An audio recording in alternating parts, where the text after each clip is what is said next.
This poem is dedicated to all those individuals जो अपने family, अपने घर से दूर किसी दूसरे शहर में अपने सपने पूरे कर रहे हैं. So it's a short conversation between them and their mind. So the title of my poem is Dear Mind. जिस जिंदगी का बचपन से सपना था, वो चीजें अब पुरानी लगती है. भाग दौड़ वाली जिंदगी भी अब मुझे वीरानी लगती है. जिस आजादी की चाहत एक छोटे बच्चे को थी, आज वो आजादी उसे मानसिक बीमारी लगती है. नादानियों से भरे हमने सपने तो बड़े बड़े देख रखे थे, क्योंकि सपनों के हकीकत में बदलने के अंदाज से जो हम परे थे. उस स्कूल बस्ते का बोझ अब हल्का लगता है. इस लैपटॉप का वजन मुझे बड़ा चुभता है. चुभे भी कैसे ना, मुझे बड़े शहर तक तो लाया, मेरे सपने को हकीकत में पलटाया. पर जो दूसरे शहर में छोड़ आई थी अपनी खुशी, मुझे इस हकीकत से उसने अनजान बनाया.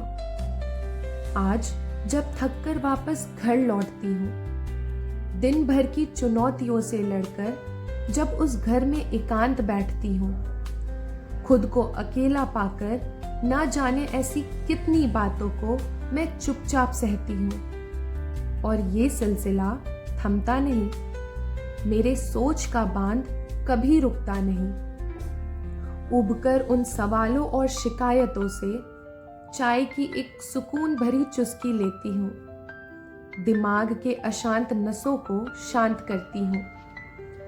फिर वो ख्याल वापस आता है. मेरी शिकायतों का दरवाजा फिर खटखटाता है. कश्मकश और जद्दोजहद के बाद मैं उन्हें खुद सुलझाती हूँ.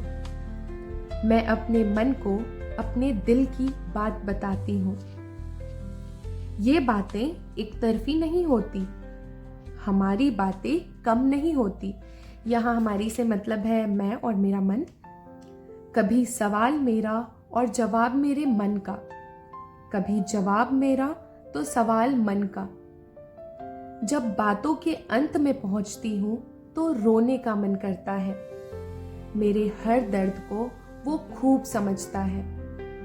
मेरे आंसुओं को देख मेरा मन मुझसे कहता है, हो गया, बस भी करो अब.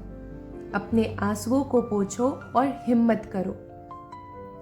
और कौन कहता है तुम यहाँ अकेली हो? मैं यानी मेरा मन. मैं 24/7 तक तुम्हारे पास हूँ. मुझे देख निराश मेरा मन मुझसे कहता है, मम्मी की बातें मैं तुम्हें याद दिलाऊंगा. पापा की फटकार मैं लगाऊंगा. भाई का प्यार दुलार विद इंटरेस्ट मैं चुकाऊंगा. एक सच्चे दोस्त की खातिर मैं तुम्हें मुश्किल दिनों में भी हंसाऊंगा. सुनकर अपने अंतर मन की बातें नम हो गई मेरी आंखें. साहस और हिम्मत पाकर मैंने भी कर ली उससे 2-4 बातें. कहा शुक्रिया, मेरी गंदी सी मूड स्विंग्स को ना जाने तुमने कैसे संभाला. इतनी सारी बातों का तुमने इतना आसान सा हल कैसे निकाला. तो लास्ट की 4 लाइनें मेरे अंतर्मन के लिए है. So dear mind, thank you to handle all my tantrums. Thanks for answering my childish questions. And yes, sorry to for my irritating things. तुमने अपना हर फर्ज बखूबी से निभाया. इतना सब झेलने के बाद भी तुमने ही मुझे आगे का रास्ता दिखलाया. बिना मम्मी के थप्पड़ के राइट ट्रैक से अवगत कराया. बिना किसी तानों के तुमने डाउनफॉल में भी साथ निभाया. शुक्रिया तहे दिल से, तुम्हारा शुक्रिया. मेरे कदमों को लड़खड़ाने से बचाने के लिए एक शुक्रिया. मेरे ऑल टाइम थेरेपिस्ट बनने के लिए शुक्रिया.